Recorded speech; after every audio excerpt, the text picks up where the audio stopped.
You are now listening to the West Side of THAAfterparty.com. Hi, I'm James Lott Jr., producer and host of Extra Connections. Join me every Monday live at 7 p.m. Pacific Standard Time, where I bring on people from all walks of life. I will connect you with people, places, things, and ideas. You'll never know who will stop by. That's Extra Connections every Monday on the west side of the After Party Radio. See you at the party. Connections. Extra Connections. Connections. Extra Connections.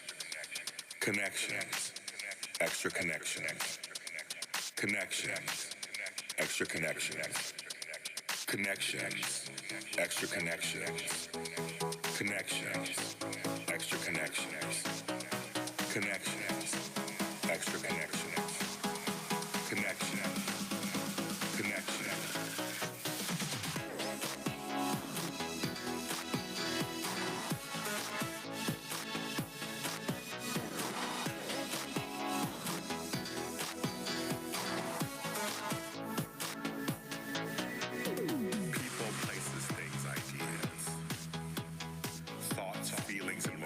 Healings, arts, culture, politics, science, health, music, acting, dance.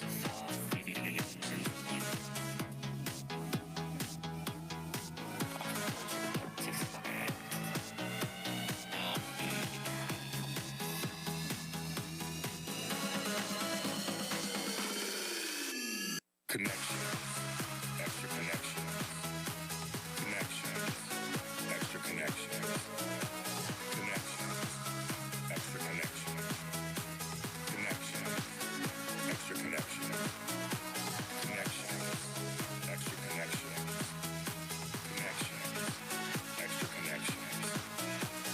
Connections. Extra connections. Connections. Connections.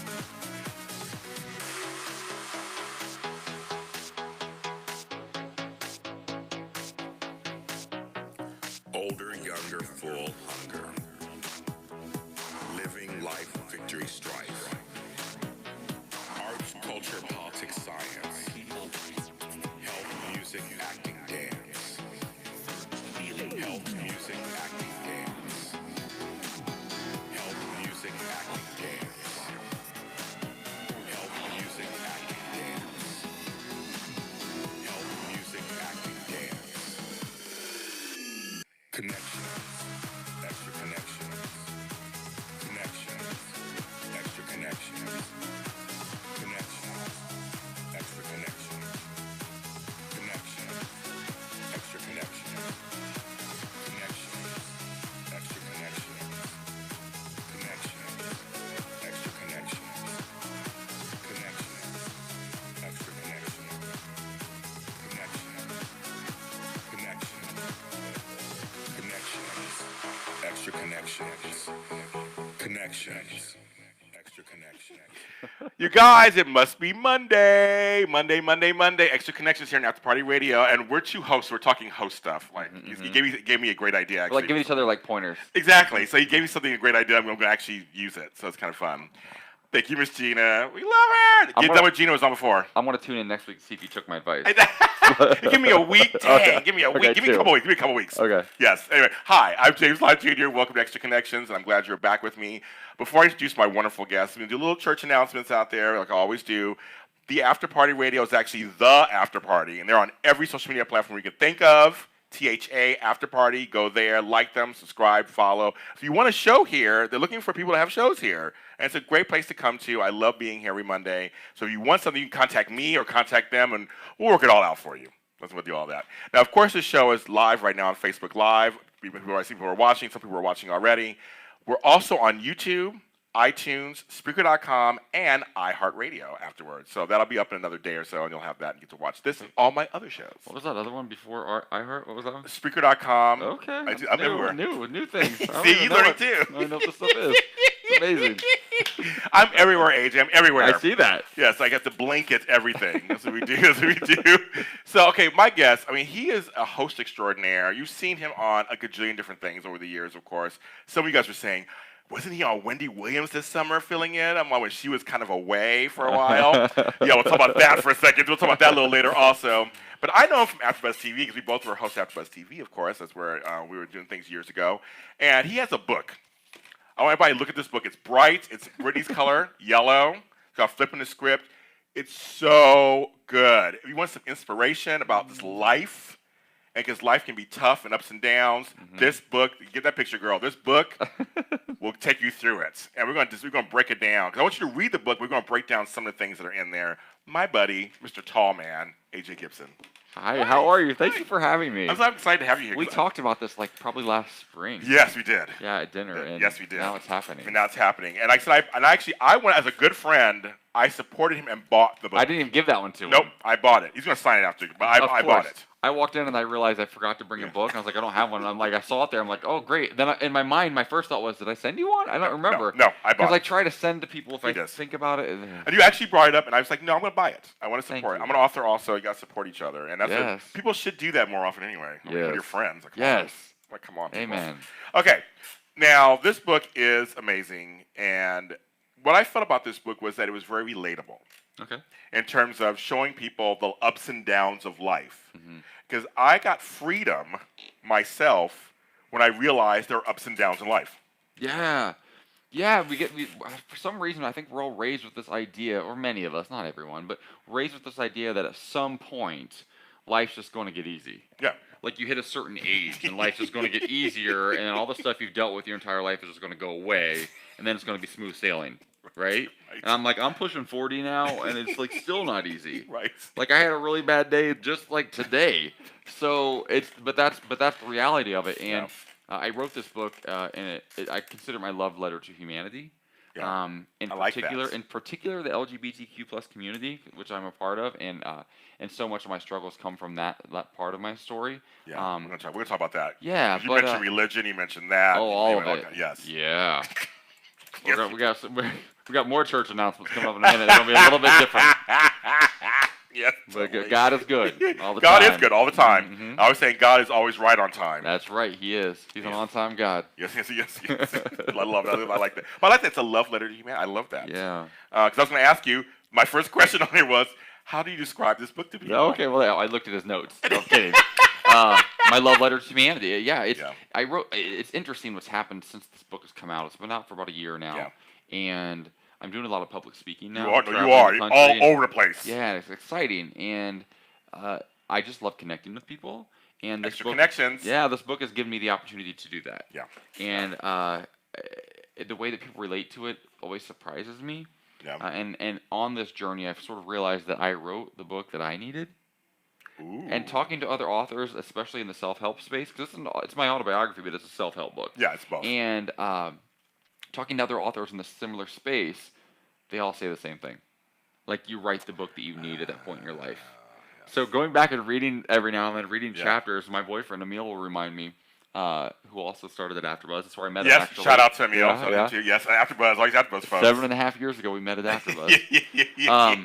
But I go back and reread things sometimes. So he'll be like, "You need to read this chapter again," because I'll be like, having an attitude for a little bit, or I'll be going through something. He'd be like, "You need to read chapter 12 again, because you didn't learn that lesson. And you wrote the chapter. Literally, you wrote the book." And I'm giving advice, and sometimes I don't take it. So I even check in on myself every now and then and read my own book, which sounds totally narcissistic now that I say it out loud. But it's like you're human. Yes. Like you said, everything just melts away all of a sudden. You have to kind of keep working at it. Now, of course, every single day of your life, or what's the point? So what was the impetus for you writing this kind of autobiographical / I say workbook? Yeah, it is. Yeah, first of all, I'm going to start using the word impetus more often on camera because I've never used that word on camera in my life, and I'm really impressed. So you make me feel less smart than I think that I am right now. You're pretty. Thank you. Well, wait, what was the question, though? Okay, we're going to get through this interview, I swear it. No, but just what made you decide to write the book? This book came out of my own personal rock bottom moment. Actually, about a year's worth of them, and over the course of three different things happening in about a 12-month period. I was fired from my national talk show called Hollywood Stay Live on Fox. Yeah, I had a national talk show on a major network, which was crazy, and I got fired from it and replaced. I was told that I was all icing and no cake, and that really did not sit well with me. Isn't that crazy? Yeah, and then I was replaced by Ross Matthews. Yes. I love him. We love Ross. He's I love made Ross. a career of icing. Yes. Let's just be clear. If anybody has, it's him. And he would be the first to admit Yeah, it. he would. Great. And I love Ross. He would. He has a huge heart, and he's super talented. He totally but is. he started this fluff and icing. He did. So I was He did. kind of modeling myself after him, Yeah. but I thought I was deeper. It didn't work. Apparently I wasn't. Apparently it didn't work. Yeah, and then my sister took me to lunch one day on my birthday to a restaurant called Lemonade, which is why the book is actually yellow. It's part of the Because reason. you excited, yes. Part of the reason. Part of the reason, yes. The book was actually going to be called Lemonade, spelled Lemonaid at first. Lemonade. But then this sort of happened later. And after lunch, like we'd have this really great conversation randomly. She and I had been in a weird space at the time already. But you guys are close, though. Totally. Like Yeah. we'd come back to faith together. We were baptized Okay. together a couple years prior. Like we grew up Catholic and both sort of became kind of atheists for a while. Okay. But like not really, but Yeah. not really going to church. And we'd been baptized together. And then she met somebody new who she's now married to. She went away to a church retreat and came back. And on my birthday told me that she believed that God had bigger plans for my life and that I needed to pray the gay away. To Okay. like live my truest purpose. So that Okay. kind of knocked the wind out of me. Yeah. And then I received a tax bill on October 16th, 2016. A lot of 16s here for Lot of 16,000. You're right, last 16, you're right. $631. And at the time I'd lost my job. I'd lost my only full-blooded sibling, my best friend in the entire world, Right. who I moved to LA with together and found faith with and all these things. And then I got this tax bill by myself on a Saturday night because I filed an extension. I told you I got to go do my taxes this week too, so I'm heading out of town. I always file extensions because you get 6 months. So for me, tax season is always like mid-October because I'm just lazy like that, and I'm like, whatever. I'll pay the penalty. It's fine, but maybe I should get on top of that. But I got this tax bill. I got an email from my accountant that night in October, and my boyfriend was at work. My parents were, in Ohio, fast asleep. It was like 10 or 11 o'clock at night. And I nearly jumped out the window of my 10th floor apartment. He opens the book with that, folks. Yeah. Like he just dives right on in. It's like Yeah. there's no easing into that. Yeah. I open my keynotes with that too because it's the most profound moment of my life, and it's a moment of at the time there was such deep shame, and I talk about the inability like of being in my window in my bathroom, and too ashamed to look up, because when I look up that means like I'm ready to like listen to God. I'm ready to connect with God, and I'm ready to like be like, okay, what's up? I need some help right now. And I was too ashamed to even do that in the moment. I just felt like such a failure, and all I could do was look at the pavement, 10 stories down, and I just kept thinking to myself, this is it. Like, this is it. And I just kept taking those deep breaths, trying to like make that happen. And then I ended up, back inside my bathroom, standing in front of a mirror, looking at myself, crying. And it was that moment that things just sort of like, that was my personal rock bottom moment. Yeah. It took me a full year to even share that story with anybody. I didn't even talk to my boyfriend about it. Yeah. My mom, until months and months later. And a year to the day, I flew home to Ohio to start writing this book. Wow. Yeah. My thing is, when you wrote the book, and you started, because I write books too, and you kind of read the drafts and everything, did you read it and go, oh, I really did put that in the book. Okay. This was before it came out. Like, you're just going, oh, okay. I do that now. It's like, well, too late now. Okay, because people write me, like, on Instagram, because everybody's accessible to everybody now, right? Yes. So I get messages on Instagram or Facebook from around the world. Wow. From people like, yeah, I'm on a beach in Rio right now, in Brazil, and I'm reading your book, and wow. Yeah. And I forget, I'm like, I told that story? But this book was such a labor of love for me, and it was such a flow. I had no idea what I was doing. Divine intervention. Like, I'd never written a blog in my life. Oh, really? No. Oh. And I got a publishing deal on a phone conversation off of a referral from a friend who's an author. Wow. And they tried to sign me to a 3-book deal, and I was like, I don't know that I can write one. Wow. So we negotiated that down to one. And they were like, just start giving us chapters. Okay. Because I had the idea that I wanted the book to not be like sequential, or like I didn't want it to flow like chronologically, because I don't believe that we actually even live our lives that way. Like, we're constantly sort of expanding and pulling from different moments in our lives, no matter where we are, no matter what we're going through. Like, if you were to like slap me across the face right now, right? I would have a very specific reaction, specific to me, based on things that have happened to me at different points throughout my entire life, right? While your engineer in there, she might have a very different reaction based on things that have happened in her life, and we'd react differently. But without even knowing it, in a split second, you pull from all those experiences and have a reaction, right? Right. So not only do we live backwards that way, we also live forwards that way. Not even forward, we just live this way all the time. Up, down, we expand. And so I wanted the book to feel like an expansion of who I am, a reveal of who I am, and the experiences I've been through. But I also know that can be kind of confusing. Okay. So I told stories that kind of bounce all over my life. So the chapters go in order from 1 to 24. Yeah. But what we ended up doing is creating scenes. Yeah, I was gonna say, you open everything, there's scenes and there's script rewrites at the end. Yeah, So I like that. Like I said, the book was originally, did I say this on camera yet? It was going to be called Lemonade. Yep, you just said that, okay. Yes. And then my publisher, they said, listen, we like it. We love your subtitle. That tests really well. Okay. But let's play on your time in Hollywood. Having a TV show, working on red carpets, and figure out a way to like help people. Like, cause I kept using the word flip all the time. I just want people to help. And they're like flipping the script, and they sent it back to me one day, and I was so mad. I was like, that's not my title. That sounds lemonade. Yeah. Yeah. But then they were like, so this idea that you keep having of like these scenes, let's change those to scenes and make the chapter titles the theme of whatever you're going through in that chapter. Brilliant. Like gay, the title of the chapter "Gay AF" is my coming out story. Right. And the AF thing. Yeah, I saw that on every chapter. It's like it's something AF. If you know what that means, you can look it up. I think I was a little bit inspired by Insecure at the time because like a season 1 or 2 had just come out, and like when I was writing it, and I was like, they did that, Yes. or they did Hella something for a whole season, I think. Yes. But I say like AF, the real version of it, a lot. And so I'd written it in one of my chapters. Okay. And I think it was Gay AF actually was the chapter. And all of a sudden I got you submit and and then you get feedback from publishers, editors, whatever. And one time I got the manuscript back, what I'd written so far, and all of a sudden everything was changed to something AF. And I was like, oh God. Because I was like, that's a bold leap. Yes. Because again, I'm like, I'm a Christian, and I'm like trying to like reach as many people as possible, and so now all of a sudden, every chapter has AF in it, and that's been fun to explain to people. Because you'll see when I sign your book later how I sign it. Okay. I sign every single book the same way. Okay. For a purpose, and when I did a book signing in my hometown when the book first came out, I went to Catholic school growing up. Yes. And like women like Miss Drexler, who's like 142 years old now, and like Miss Mesher, my like 4th grade teacher, my favorite. When I'm signing them all, we're doing a Q&A afterwards, and they're like, "What does AF mean?" Oh, geez. And like all the young people in the room were laughing. Oh yeah, they got it. And all the older folks were like, "Yeah, what does that mean?" I was curious. You wrote it in my book, and I was like, And then somebody yelled out, "Always faithful." I said, that's exactly what it is. Okay. Old ladies that go to my church, that's exactly what it means. If that's what you need it to mean for you, that's what it can mean. On that note, we're going to stop this segment at that. I love that. Always faithful. We're going to stop at that segment.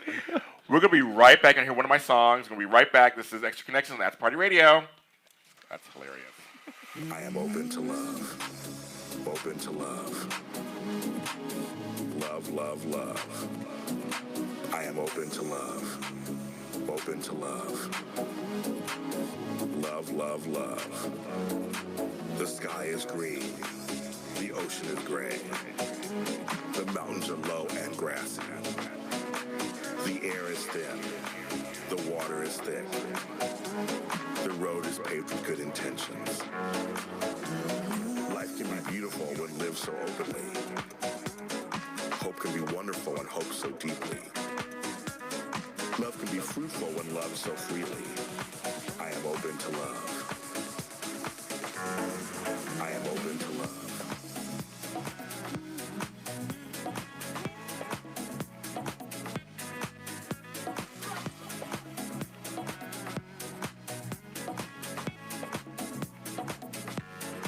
The river runs slow. The wind runs warm. The trees bend in every way. The ground is hot. The house is dark. The road is paved with good intentions. I am open to love. Open to love. I am open to love, love, love.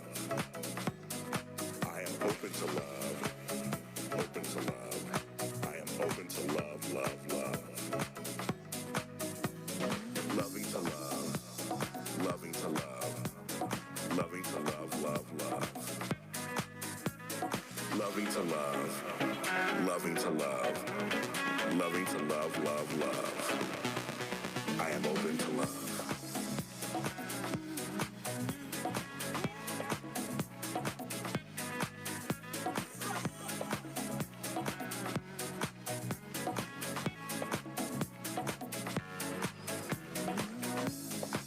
The sky is green. The ocean is gray.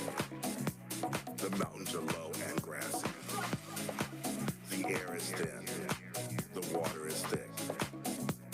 The road is paved with good intentions. Life can be beautiful when loved so openly. Hope can be wonderful when hope so deeply. Love can be fruitful when loved so freely. I am open to love. Open to love. Love, love, love. I am open to love. Open to love. Love, love, love. I am open to love.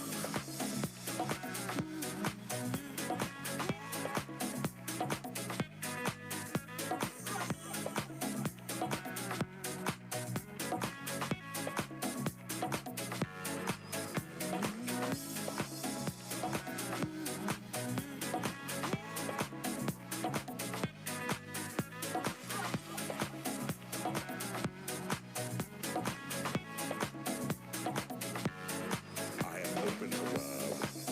Open to love. I am open to love, love, love. I am open to love. Open to love. I am open to love, love, love.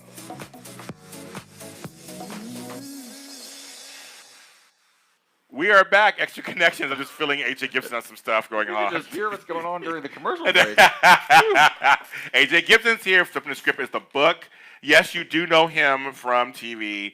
And so I'm going to take a break from the book just for a second just to say, because you are doing some TV stuff still. You're out there, Yeah. you're doing, because you're talking about how you got fired, but how you did bounce back, and you are in the business Yeah. doing the business. To be fair, like I got fired from a show that nobody was really watching. Like the ratings weren't that great, and they went down as soon as I left. Of course. But that show was a struggle. Just the concept alone, it was basically five first-timers, doing a TV show every day with a crew that had never done a TV show, either competing on Fox, Yes. across the country, and that was difficult. But you pop up in things, and one of the things everybody, I have to ask this, like everybody's telling me, asking this, the Wendy WIlliams connection. Oh yeah, she's fantastic. But how did you get into her orbit? Oh gosh, I think years ago when I was with my old agent at ICM, they'd set me up on a bunch of meetings in New York City, and while I was there, they booked me a spot on her show. And I remember I was so terrified. I'm sure it's Wendy WIlliams. Yeah, because it's one thing to be your own, be on your own show and do your own thing, but then when, Wendy, and Wendy's notoriously shady. Yes. So I didn't know how she was going to take to me. Yes. You know the whole "how you doing?" Yes. That all comes from her talking about gay men, closet gay man, and whatever. So I was like, okay, well I'm going to have to roll with this because I'm gay as hell. As gay AF. And so she better be okay with it. I wasn't sure, and she is. She's incredible. Yeah. But I didn't know at the time. Yeah. It's 3 or 4 years ago when I first went there. So I popped up a couple of times over a couple of seasons, and then in season 9 they had me come back for premiere week, and then they had me a couple times after that, which was exciting. And then I sort of pulled back from it for a little bit while I was writing the book. Okay. So for about most of 2017 into 18, I didn't really pursue much TV at all. Okay. I was still doing my red carpets and things like that. Yeah. I do a lot of major red carpets. He does red carpet productions, Golden Globes, and Billboard Music Awards, American Music Awards. I still do those. Because that's quick money. Is it really? Yeah. It's an afternoon of work, and it pays the bills for a while. But Wendy, I'd sort of lost touch after I was dropped by my agency a little over a year ago. And so I was like, I'm just going to reach out. I'm just going to see what's up. Because I've been doing Access Hollywood quite a bit. Yes. And that fell off for about a year or two. And then I ran into one of their producers at a brunch or an event one time. She's like, why don't you ever come back anymore? I'm like, I don't know. You stopped asking. I know. I'd love to. Hello. She's like, oh my God, no, we love you there. Everybody loves you. She's like, why don't you send me an email on Monday? And then I started going back there all the time. And I was like, it really is out of sight, out of mind. People forget sometimes. They do. So I reached out to Wendy's team, and I went back, and then I also started doing, she had an app that she was trying to develop for a while, and I was doing segments on an app a show I created called From A to J. Oh, funny. And it's a 10-question little game where you pull like questions out of a hot cup of Wendy mug, spilling the tea, right? Yes. And then there was like a bonus question. It was like Wendy's. I forget what it was even called. Wendy's bonus question, whatever. And my boyfriend and I were literally booking and producing and shooting and editing those. Well, he was doing all of it. I just hosted them. I can't do any of that stuff. But I was like asking my friends, and like I did a few. I remember I did an episode with McKinley Freeman, who's a good buddy of mine. He was on Hit the Floor, and then Ty White was on Greenleaf for a few seasons. He's a good friend of mine. And then just random Heather McDonald is a good friend of mine. So I was like, hey, can I come over? So we sat out by her pool and shot an episode while her cats were like running around and her kids in the mouth. I love Hollywood. Yeah, so it was like just trying to like be in their sphere. And they started asking me back more and more. But they generally don't have people from LA do the show. Right. So they're New York based. Right. New York. Yes. So I got lucky a few times. I did a satellite one from LA one time. Wow. And then last year when she was on her hiatus, when nobody really knew what was going on during the winter time. Right. I knew they were going to start doing panels. And so I actually, because I'd just been there, I was there her last, I think, live episode. Okay. And we were supposed to do like a 5 to 6 minute segment. Okay. And it ended up going about 12 or 13. Wow. And they called me out early, too. Like, she just wasn't feeling well. She's going through so much at the time. And just concealing all of it. And it wasn't, sharing that with the world yet. And I go out there. And I remember that day, first of all, being grateful that I got 12 minutes on the Wendy WIlliams show. Hello. Yeah. But also, it was a lot longer than it should have been. And I could feel the kind of energy in the room. And I could feel her just sort of like, we talked about things that were not scripted, like we weren't supposed to talk about, and topics that I wasn't prepared for, but I'm still the expert, so I was still trying to carry it as well as I could. And I could just tell that she just felt off. And then about a week later, she went on hiatus. And then the stories started coming out, what she was going through. And I just felt for her. And I reached out and I said, hey, guys, I love everybody at the show. The team, you guys are all like family to me because they really are the hardest working, nicest people in the business. Okay. And I said, you're in my prayers. I'm thinking about you. And then also, and this is the narcissistic side of Hollywood that you have to do. Yes. Also, please keep me in mind. Yeah, of course, yes. If there's a spot on a panel that I can come help you out with. Remember, I did host a 4-person panel talk show on Fox. Yes. I was the lead host. I'd be happy to come sit next to anybody. And they're like, oh. They'd never thought of it. And so all of a sudden, I'm hosting alongside like Finesse Mitchell, I know, Byer, and like Heather McDonald, and, like some of my like favorite people, like, and it just was so fun. And looking sharp too. And I thank you, Suit Supply. Suit Supply. No, you look good. You look good. Like Carla P. Hall, like one of my, I love her to death. And I'm sitting next to these people, and I constantly kept telling myself, like, I'm not a celebrity. I'm not a celebrity. I'm not. I don't consider myself that. But what went along with that thought process was, I'm not worthy of being here with these people. And then I worked with them all, and I realized I'm as talented in my way as any of them. I might not be able to, cook food on television or in real life, but whatever. Or I might not have the skill set like Nicole Byer, who can go do stand-up comedy and like kill it. Yeah. But conversation is a skill set, and I have that. You do. And so that really was a game changer, and I happened to be there when the whole Jussie Smollett story was breaking. Yes, I remember, yes. And we talked about it a lot. Yes, you guys did. And there was an episode where it was myself and Finesse, and he had all kinds of feelings about it. Yes. And we kind of got into it a little bit. I remember that. And I finally said, listen, for the first time, I think on camera, I've never really been in the closet. I've been out for 20 years. Yeah, right. But for the first time on camera, and in that audience, you don't know where that's going to go. Right. Yes. And it's a bunch of aunties in that audience. Yes, I know they are. So yes, they are. Yes, all they of a are. sudden, I say, listen, I'm like, as a black, I'm not black. black. No, Yes. But that was my conversation. Was I'm not a black man, but I am LGBT. I am a member of the LGBTQ community, and the statistic I brought up that day, having been in a relationship with a black man for over 7 years now, it's very near and dear to me, and I've seen the community and the differences in the white and black community as far as like this issue. And then you take it to like communities of faith, and you put in entertainment and hip hop and all these layers on that story that were so just people were afraid to really talk about what needed to be talked about. And I brought up some statistics that day of black men, gay black men, and how they feel in their own households. There had been a study that came out that says like 8 in 10 feel unsafe in their own homes, and 7 in 10 feel like there's nobody in their community they can talk to. And the suicide rate amongst LGBTQ young men, especially men of color, is like astronomically higher. And so I brought up some of these statistics that nobody on that panel had ever heard. I messaged you afterwards. Yeah. I remember you. I was very impressed by that. And many of her audience had never heard. Right. And it always does come down to the women, right? The women always change the world. It is, yeah. And they're the ones that if you can get to their heart, then they start to change the family and the community. And that day was a big turning point. I got like 3,500 Instagram followers in an afternoon that day. And gay black men thanking me for speaking up. And then also women saying thank you for giving our boys a voice. And it was tricky because I know my privilege, and I know as a white man I am able to say things that others might not have the space to say or the opportunity to say. So I had to be very careful, and I did get a little bit of backlash. But by and large, it was a good conversation starter, and it comes from my heart. It's true, you know. I helped my boyfriend come out to his family. His dad's a pastor, and in his mid-70s. He's kind of set in his ways. Yeah, right. No, right. In the deep right. South. We know. He grew up in Louisiana. Yeah, I know. So, I know that. Yes.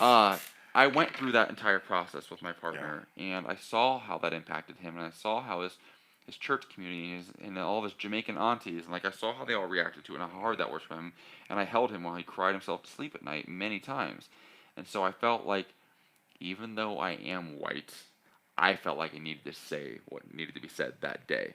Well, like I said, I messaged you afterwards. I was like, very good. I personally thought that was great. You brought that up. Mm-hmm. You brought it up in a respectful way. Mm-hmm. And it's okay to, you know, every group should have allies that are not in the group. Yeah. It's good. As a gay man, I did not get the rights I got because all gay people. Right, I got it from straight people also co-signing and saying, hey, let's make some change. Right. Well, gay, you know, straight, trans. It's good to have allies in other groups that recognize their place. Yes, and I love that Wendy's entire team just loved that I went there. Good. They did not have one issue with it at all, and that just says so much about them. See? And Wendy kept having me back when she came back on air, so. And I saw you guys together. And I'll be there in a couple weeks. So. Yeah, I'll be there in a couple of weeks, you guys. Yeah. It's in there. Tune in on the 21st. There you go. One of the chapters that was so relatable to me, and it was only a page and a half long. This gets me so. Oh, the letter. Oh, that one's good too. Broke AF, chapter 18. Oh, yeah. When your boyfriend... Okay, here's the thing. So it reminded me of just life in general, when you have to kind of get through a task or something's really tough, and you're just kind of like, I was about to cuss, but you say certain words, and your boyfriend brought up to you your own words in the book, in that chapter, and in the chapter, it's funny, the way you say, you're like, oh, he brought my own words back against me.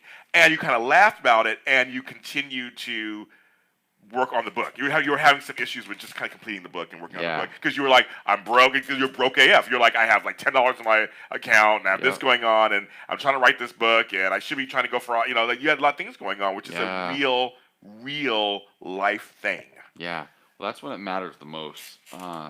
And it's so important that you have at least one person in your life who's that person for you. Yeah. It doesn't matter if it's a partner or a friend sister, or a brother, colleague, whatever it is. I can't tell you how many times over the course of that year. I wrote the book in about 8 or 9 months, which is That's not bad. That's not bad. Not bad at all. Yeah. But I quit so many times, and he would always say to me, AJ, the book is the key. Finish the book. And I was like, I don't want to. I just want to throw it. I hated it. Like, so my computer broke when I was writing. Like, so many things went wrong. And I was just ready to be like, all right, Satan, today. Go ahead. Today is your day. Satan. Take it. Like, yours. You can have it. It's yours. It's a hard thing to do. And it's not like I was just writing, like, funny stories. Right. I'm revealing the most vulnerable parts of myself. You were. You know, and so that was, and also, it's just not easy to say, hey, I'm broke. Right. Hey, I'm broke and I'm in debt. Right. But guess what? Most of our country is in debt. Right. Like you're not alone. Real talk, most people are. Right. And we might be our flossing every now and then and look a certain way, but but then all of a sudden, like for every dinner we go out with our friends and look our best and live our best lives. We're definitely having peanut butter and jelly sandwiches for a week after that to make up for it.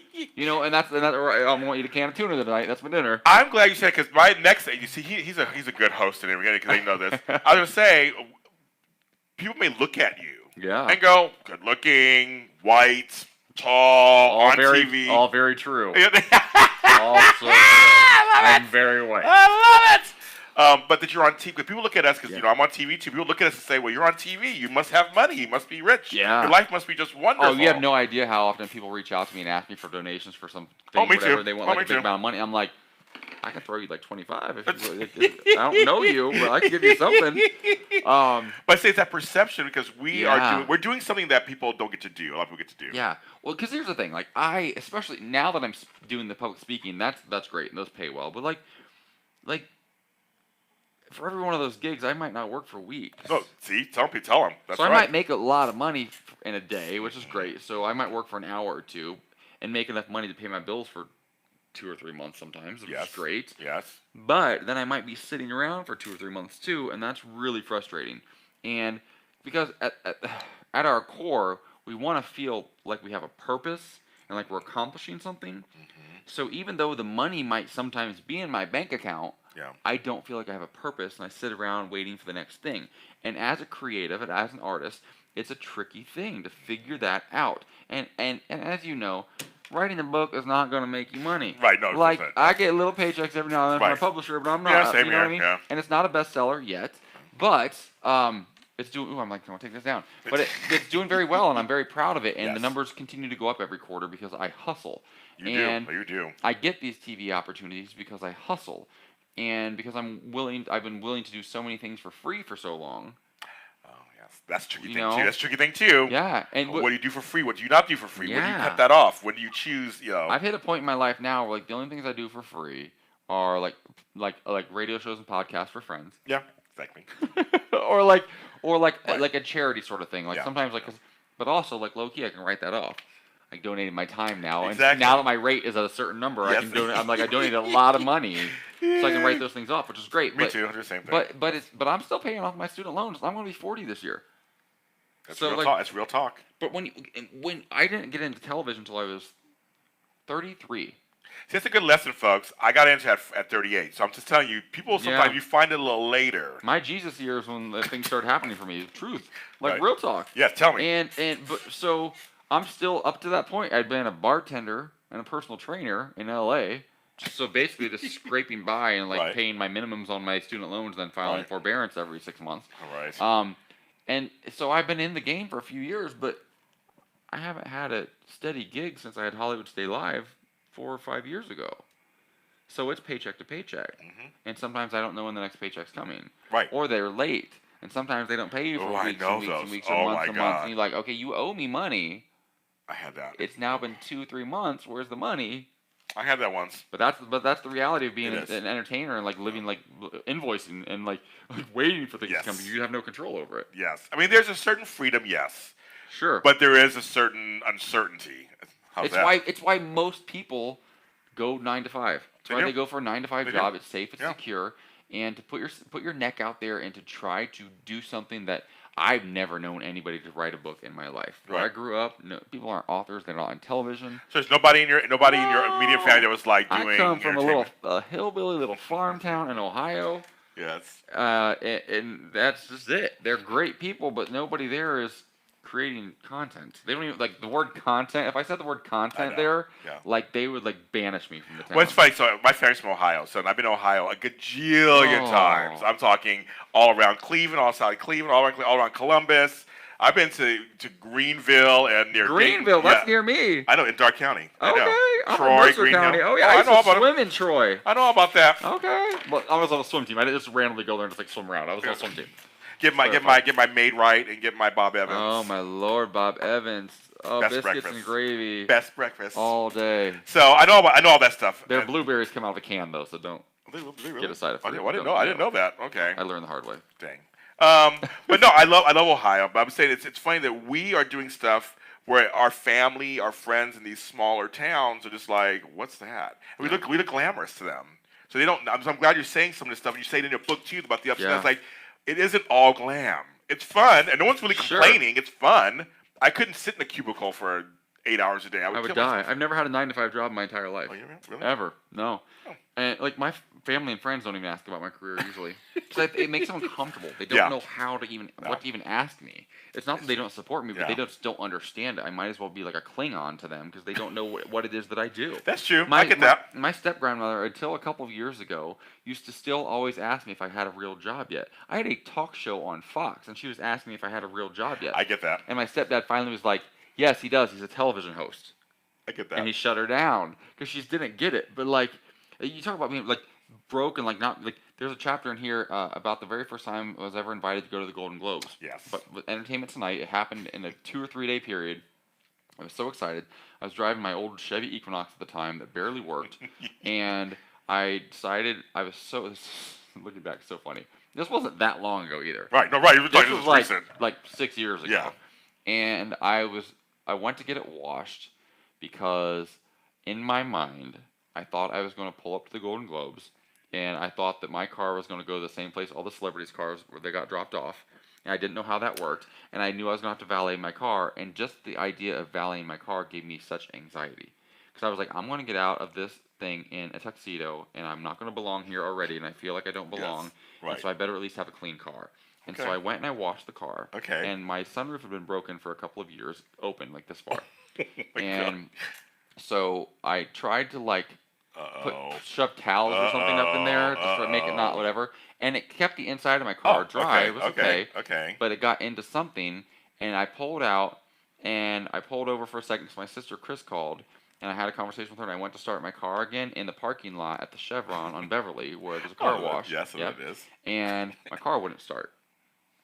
And I was so stressed trying to get my tuxedo together and get everything tailored, and the 48-hour turnaround. I'm 6'5" is a lot. A lot, yes. And I'm sitting there, and I didn't have enough money to call an Uber to get home, and I lived a couple minutes away.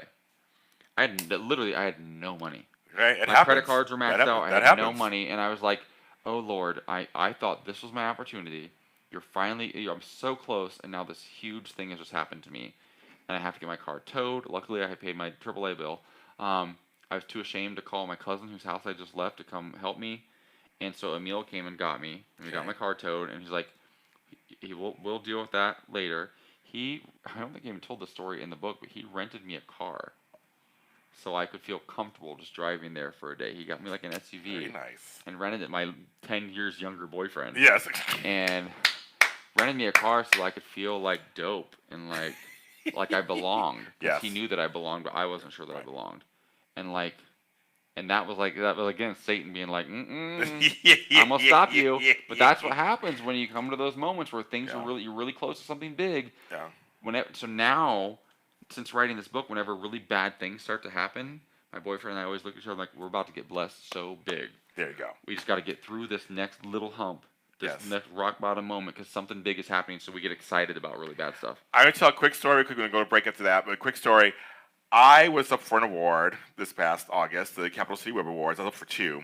And it's 12 years in the business, first time nominated for anything. And I'm like, okay, my plane got delayed. My train got derailed. I had to stay in Chicago for the award show was like 4 p.m., the red carpet of this day. And I was like, I got this tux all made. I didn't think I was going to win, but I just wanted to just go and be there and support them. I was presenting the lead actress. Everybody was following my progress online, like, where's James Lott Jr.? Where's James Lott Jr.? I got there an hour before the award show would start. And so when you just said that, I was like, it's kind of funny. I was like, okay, I just made it, and I won. I got blessed bigger than I thought. I won. All that stuff that went down, and I didn't feel like I belonged there anyway either. I was like, what am I doing here? These people are way more talented than I am, blah, blah. And they're like, you're the OG, you've been in business for a long time. This is all these things. But I was like, whatever, and I won. It's one of the best bits of advice I can give people. If things are going wrong in your life, you need to push through that moment even harder. Yep. Because something really good is about to happen. I like that. We'll be right back. Here's another one of my songs. We'll be right back. Extra Connections, After Party Radio. I am ready for success. I am success. I am ready. I am ready. I am ready.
universe reply, I will work with you and show you the way.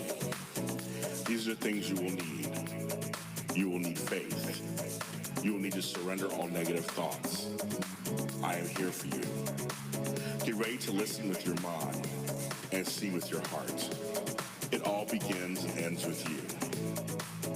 I am ready for success.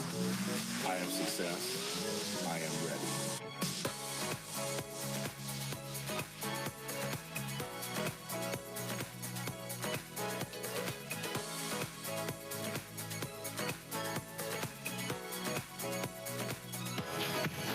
I am ready for success. I am success. I am ready. I told the universe what I wanted. The universe replied, I will work with you and show you the way. These are things you will need. You will need faith. You will need to surrender all negative thoughts. I am here for you. Be ready to listen with your mind and see with your heart. It all begins and ends with you. I am ready for success. I am success. I am ready.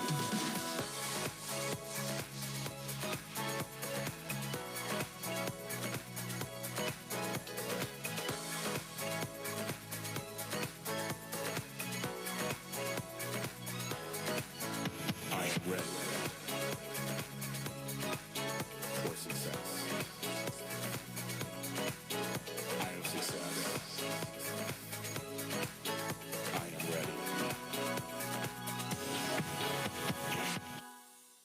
And that is my song, I Am Ready. That song came out 3 years ago, folks. That was my first song ever in my entire life, and it led to my career. And next Monday, my 4th album is coming out. 4 albums. Thank you. It's called Salty Clouds and Sunflower Dreams, and it's going to be available on everything that music is available on, so check it out. It's going to be some good music. It's dance music, it's slow music, it's me singing, talking, all kinds of stuff. I want to spend like 3 minutes in your brain. Like, how do you do all of that? Everybody says that. I'm like tired already. Like, I wrote a book a year ago and I'm still recovering. AJ Gibson, folks. Everybody says, I mean, you know, it's funny. I'm a multi-hyphenate. I can't help it. My brain is very organized. It's like, Jay's doing music today. You're doing talk shows today. You're writing a book today. You're doing professional organizing. You're doing life coaching. I do all that stuff. I write out a to-do list just so I can make sure I get my laundry done. Wow. She knows. I do all kind of stuff. I do everything. You know that. Okay, so we do a little game with this segment. So you're going to roll the die. Oh. And just be careful on the table so it doesn't roll off. And then I ask you questions from it. Okay. Ooh, okay. I feel confident when. Ooh. I feel confident when I have an audience. Oh, okay. I feel most at home when I'm on camera or in front of a live audience. I agree. I just something happens that I'm insecure in a lot of areas of my life a lot of time, and in between those gigs I might be insecure, but once I get in front of people, I agree. Something happens, and I love people so much. I just feed off the energy. Yeah. I do too. I agree. Once I first walked into my first radio, I have a radio show. My first radio show, I was like, I'm home. And then when I got my first time at AfterBuzz, that was my first time ever doing a TV thing. I was like, I'm home again. Yeah. Like I just knew it. People always think I get nervous. I don't. Me either. Our red carpets. Our red carpets do really well online for Dick Clark. And about 2 years ago, we had 11.2 million live viewers on our Billboard Music Awards red carpet. Okay. And global. And I didn't faze me. I don't get nervous either, and it's funny because I moderate things for SAG-AFTRA. I love it. Yeah. I just feel like, this is what I'm supposed to do. I mean, it comes naturally to me, I guess. Yeah. And you're the same way. I just like when I get to talk and people have to listen to me. Okay. That's what it is. Oh, another one. Yeah, you know, yes, no one. I think it's the orange one. The best compliment you ever received is. Oh. Or was. Well, I will say at this season in my life. This kind of ties into a lot of my personal stuff that I've had to sort of work through in my life. When people read the book and they say that it feels like they're sitting there with me having a conversation with a friend, that's the biggest compliment. Okay. Because I love people and I love making people feel like they're so special because they are, and that they're seen and heard because they are. And when this book does that for people, that's just the coolest thing in the world to me. I would give you a compliment right now. Oh. Another one. Okay. I know a lot of people in Hollywood, and I've never heard a bad word said about you. Oh, good. No, seriously. I've heard only when I mention your name, I've heard good things. Well, Ross Matthews is going to say bad stuff now. I know, yeah. Me too, probably. I love Ross. Ross, I love you. You know, I know you. I love him. I adore him. I do too. No, yeah, thank you. I'm just tell you, that's a compliment. Just take it. It's a compliment. That I've never heard anything. I may say, oh, I know so and so. Well, yeah, they're kind of tired or whatever. But I've never heard anything about you. That was negative. That's nice. I'll tell my therapist that. She's going to be happy to hear that. Because I don't always believe that. Exactly. But I'm just telling you, I've never heard anything bad. I've had an issue in my life thinking that nobody likes me and that nobody wants to be friends with me.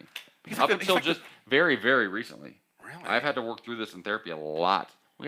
Our friends got together about a year or so ago and did like this thing where we poured like love into each other. Yeah. And that was my thing that came up. He's like one of the nicest people. Like when you meet him, he's like so nice. Yeah, well, he's like so nice. I'm like, why would they not like you? I got issues. This is the last one. This is good. And it's yellow. It's yellow. Go on, girl. Something you're really good at. Okay, the G-rated or PG-rated version. On camera? Yes. I'm real good at that. Okay. He's like I'm really good at. I know that I'm really good at making people feel capable. Ooh. Like I'm really good at making people feel that they can do anything because they can. Yeah. But usually you just don't know it, and it takes somebody else to sort of like tell you and remind you or like teach you for the first time, and that's something I'm really good at. It's something I enjoy doing when I coach clients, when I'm speaking. It's why I do everything that I do. I know. You're good. You're good. Thank you. Flipping the Strip is the book, so get it. Get it on Amazon. Where else can I get it?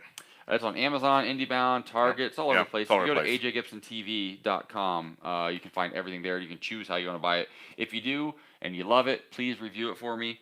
Also, really quickly, can I say this real quick? Please. At the end of each chapter, you mentioned this earlier, there are script rewrites. So not only is this my autobiography and a self-help book, in a way that I've never seen a book do before, at the end of each chapter, you can actually literally log on to my website. There's a downloadable, clickable PDF that you can change the subtitle and the author to your subtitle and your name. And in real time, as I flip my script, you can flip yours right along with me. Then you can print it out and you have a tangible copy of an actual script that is your new life. So in those moments where you kind of forget who you are or you're feeling down, you can refer back to them like, oh, that's who I am, which I'm really proud of. Yeah. So it's not just like, they're super easily accessible, actionable items you can do in real time. It's nothing out there and weird. It's just real stuff that you can do. It's not written to make you just feel like I can do everything and then you just forget about it an hour later. These are real things you can implement in your daily life that will help you just sort of move forward and literally bounce back from your own rock bottom moments. I love that. I love you. I love you. Glad you came on the show. You're welcome back anytime. Okay, I'm going to sign this in a minute. Yes, and AJ Gibson. That's it. You guys follow him. It's great. I mean, get the book. It's really good. I swear to God, it's really good. You guys gotta get it. And of course, I'll be back next Monday. I have a great guest. He's celebrating 30 years as a comic book illustrator. His name is Rob Armstrong. His comic book Jumpstart was one of the first black comics out there, and he's a great guy. I'm so glad to have him on the show. And then in November, I have a restaurant called Comfort LA. Do soul food. They're coming on. Yeah, bring more food in here, girl. You know how I do. They're coming in here. Is Taste of Soul coming up? Yeah, this guy's coming up too. Yes, coming up too. They're going to be started. I love food. Then I have James Moses Black coming on, another actor, and I have some great guests coming on this next month and a half or so. I mean, you know me. You know how I do, Brittany. So I want to thank everybody for watching, of course, and watching this. Subscribe, like, comment, and you would find me where James Lott Jr.'s are sold on all social media platforms at James Lott Jr. And we will see you next time. You are now listening to The West Side. AobutAfterparty.com. Want to turn your business or brand into a marketable radio show? Contact us today at 214-531-3301 and start streaming.